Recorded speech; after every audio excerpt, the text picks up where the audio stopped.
Halo sahabat tani semua, berjumpa lagi dengan saya Husen alias Pak Uce. Nah, ini kegiatan saya hari ini melakukan proses penanaman tanaman pisang, dan ini pisang yang kita tanam adalah pisang Cavendish MW1. Kemudian ini kita buat media tanamnya.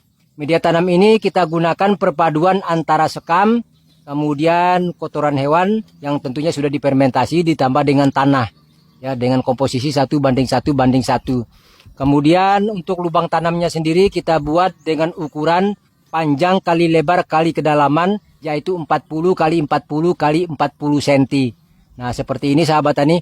Dan untuk jarak tanamnya ini saya gunakan jarak tanam yang cukup rapat, yaitu 2 meter kali 3 meter. 2 meter jarak pohon dalam satu baris dan 3 meter jarak antar baris.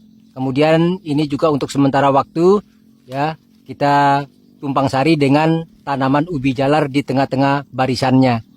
Nah, ini kita siapkan dan ini kita buka karena kita semai di media polybag.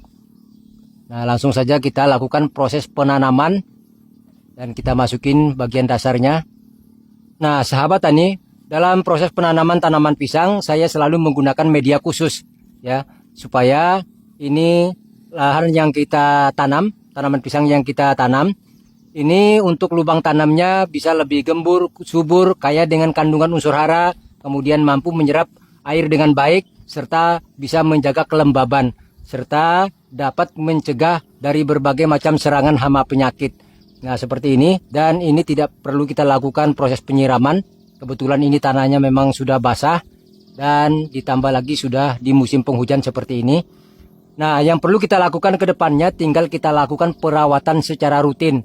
Baik itu pemupukan, penyiraman kalau tidak air hujan, kemudian penyepraian ya, dan memberi nutrisi-nutrisi yang dibutuhkan oleh tanaman supaya pertumbuhannya lebih cepat, berbuahnya lebih cepat, produk buah yang dihasilkan akan lebih optimal. Serta yang lebih penting lagi, tanaman pisang yang kita budidaya akan mampu bertahan dari berbagai macam serangan hama penyakit.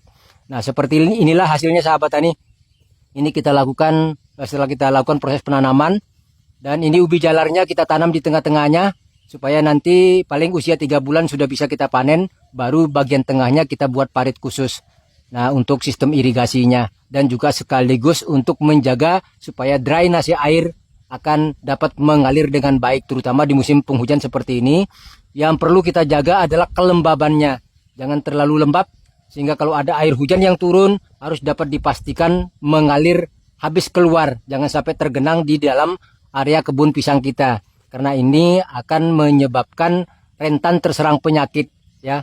Nah, ini sahabat tani, dan berikutnya nanti untuk perawatan-perawatannya kita akan lakukan perawatan rutin ya, supaya betul-betul tanaman pisang yang kita tanam harus kita lakukan perawatan supaya akan mampu bertahan. Sekali tanam kita bisa panen dalam jangka waktu yang panjang bertahun-tahun. Nah, seperti ini.